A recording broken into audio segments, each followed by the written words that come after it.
ఉన్న బంగారాన్ని విడిపించి ఆ రోజు ఆన్లైన్ రేటుకే మేము కొంటాం. Sharma gold company. రాశి ఫలాల గురించి ఒక్కసారి నాకు వివరిస్తారా మీరు? మొట్టమొదటి ఏ రాశి గురించి చెప్తారు? తప్పకుండా. ఇప్పుడు ఇది మనకు వచ్చేది 2025 ఆంగ్ల సంవత్సరాది. ఓకే, అంటే కొంతమంది విమర్శించారు 24 కదా, 24 25 అదే 25 ఆంగ్ల సంవత్సరాది అంటే మనం ఇంగ్లీష్ క్యాలెండర్ అంటే 25లో వచ్చేది 25 ఆంగ్ల 25 కదా, జనవరి 1 25. ఓకే, జనరల్ గా మనము అంటే మరి మీరు ఉగాది నుండి ఎందుకు చెప్పట్లేదు అంటే చాలా మంది ఉగాది వరకు కూడా ఆగట్లేదు, జనవరి 1 కూడా ఆగట్లేదు, డిసెంబర్ నుండి నవంబర్ నుండి అడుగుతా ఉన్నారు అందరూ. ఓకే, ఇప్పుడు క్లయింటెల్ నన్ను అడిగేవాళ్ళు ఏంటంటే గురూజీ ఇప్పుడే చెప్పేసేయండి మాకు, మేము జాగ్రత్తలు తీసుకుంటామని చెప్పి అడుగుతా ఉన్నారు.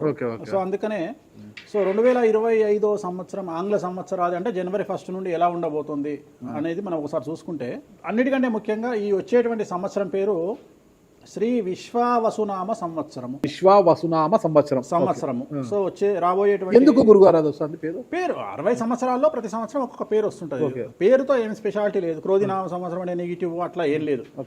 సంవత్సరాల్లో దీని పేరు విశ్వావసునామ సంవత్సరం. సో ఈ సంవత్సరానికి అధిపతి రాజు కాబట్టి, రవి కాబట్టి రాజు. సో రవి మనకు కమాండ్ చేస్తూ ఉన్నాడు కాబట్టి ఈ సంవత్సరం అతి ముఖ్యమైన విషయం ఏంటంటే రాజకీయంగా దేశవ్యాప్తంగా రాష్ట్రాల వ్యాప్తంగా పెను సంచలనాలు నమోదవ్వడము ఈ సంవత్సరం 2025 సంవత్సరం లక్షణాలు. ఎందుకంటే రాజుల మధ్యన రాష్ట్రాల మధ్యన గొడవలు, మరీ ముఖ్యంగా కొంతమంది ప్రముఖ రాజకీయ నాయకులకు మృత్యుగండము, అలాగే అన్ని రంగాలలోకి సెలబ్రిటీలు, సినిమా ఇండస్ట్రీ, రాజకీయము, బిజినెస్, ఎనీ ఇండస్ట్రీ, యువకులు, మరి ముఖ్యంగా మగవాళ్ళు యువకులు 40 సంవత్సరాల వయసులోపు ఉండే వాళ్లకు కార్డియాక్ అరెస్ట్లు అనేటివి ఈ సంవత్సరం అతి ముఖ్యమైన విషయం. ఎందుకంటే ఆల్రెడీ మనం చూస్తున్నాం ఇప్పటికే, కానీ వాటి తీవ్రత పెరిగే అవకాశం ఉంది. కారణం ఏంటంటే రవి కమాండ్ చేస్తూ ఉన్నాడు కాబట్టి. రవి అంటే చర్మము, హార్ట్, కళ్ళు, ఎముకలు. సో కరోనా లాంటి అంత పెద్దది కాకపోయినా ఒక సమస్య, ఒక వైరస్ మళ్ళీ ప్రపంచాన్ని బాధించే అవకాశం ఉంది. అది మరీ ముఖ్యంగా చర్మం మీద దాడి చేసే అవకాశం ఉంది. అంటే చర్మానికి సంబంధించినటువంటి ఒక సమస్యల బారిన పడి ఈ సంవత్సరము జనాలు వైరస్ బారిన పడే అవకాశం ఉంది మరీ ముఖ్యంగా. అలాగే ఇప్పుడు 50 ఇంచుమించు 40 సంవత్సరాల లోపు యువకులకు కార్డియాక్ అరెస్ట్ అనేటువంటివి జరిగే అవకాశాలు కనిపిస్తూ ఉన్నాయి. అలాగే ఈ సంవత్సరం గుండెపోటు వల్ల మరణాల సంఖ్య చాలా ఎక్కువ. ఇదంతా 2025 జనవరి నుంచి ఎగ్జాక్ట్లీ.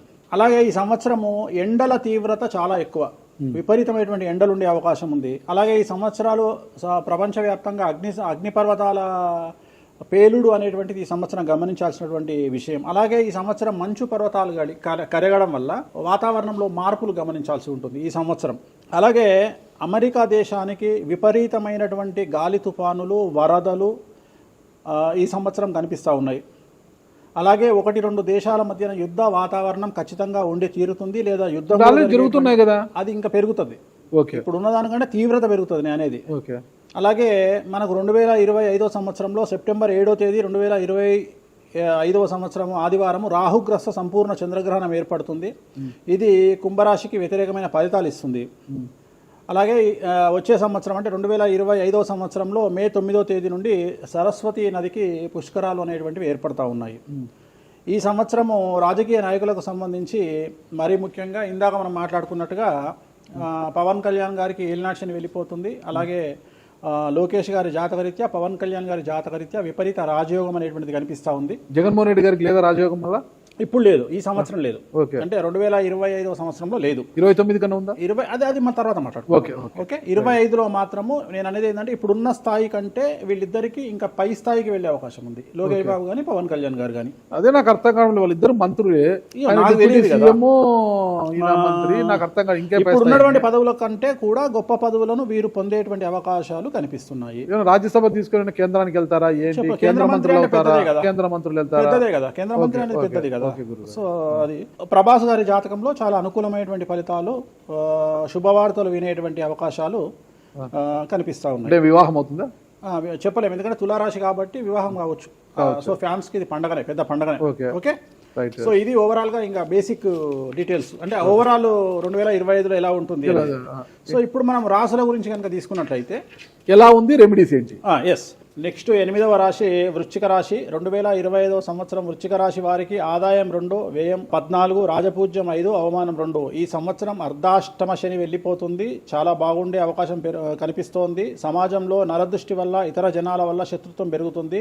మీరు ఏ రంగంలో ఉంటే అదే రంగానికి చెందినవారు మీపై ఈర్ష్యతో, మిమ్మల్ని చెడు చూపుతో, నరదృష్టితో మీకు చెడ్డ పేరు ఇచ్చే అవకాశాలు కనిపిస్తూ ఉన్నాయి. అలాగే చేయు వృత్తి వ్యాపారాల యందు రాణించుట, ప్రతి పని కలిసి వస్తుంది.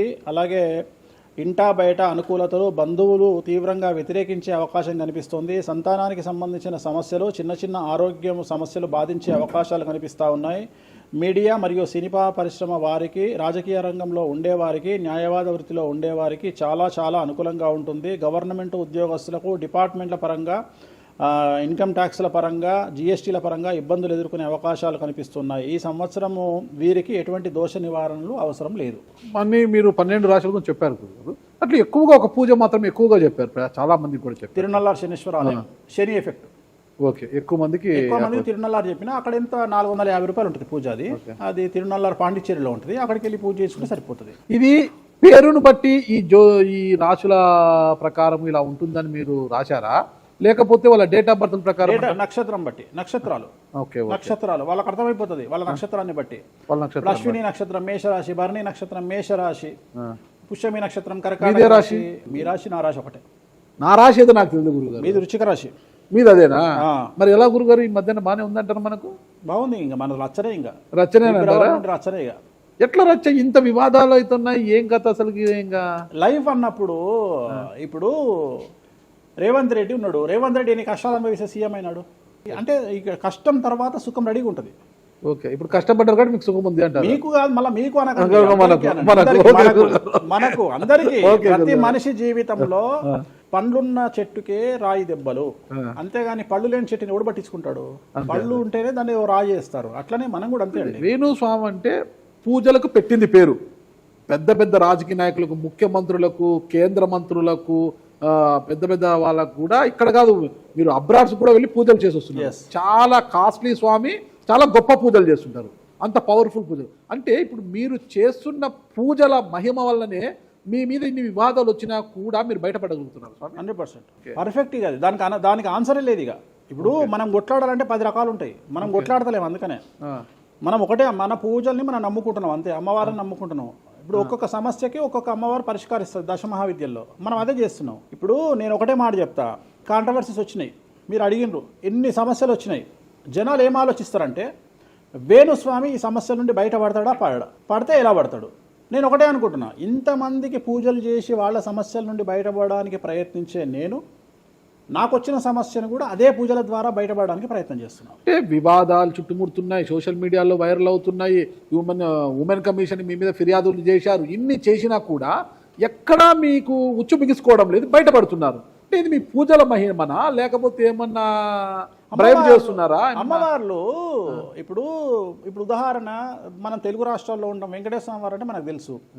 ఇప్పుడు తమిళనాడులో పెరుమాళ్ అంటారు వెంకటేశ్వర స్వామిని. అదే నార్త్ ఇండియాకి వెళ్తే బాలాజీ అంటారు. వాళ్లకు బాలాజీ అంటే చాలా భయం.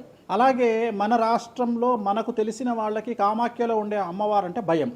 కానీ తెలియని వాడికి భయం ఉండకపోవచ్చు, వాడి ఇష్టం వచ్చినట్టు కామెంట్ చేయొచ్చు అమ్మవారు. చాలా మందికి మీరంటే భయం అనుకుంటా, అంటే మనం చేసే పూజల వల్ల ఉండొచ్చు. ఓకే, నేను అనేది ఏంటంటే, నేను చేసే అదే ఇందాక మనం మాట్లాడుకున్నప్పుడు అదే చెప్తున్నా, వామాచారంలో పూజలు చేయాలంటే భయపడతారు. కారణం ఏమిటి అంటే ఖచ్చితంగా మందును ముట్టుకోవాలి, నాన్ వెజ్ను ముట్టుకోవాలి.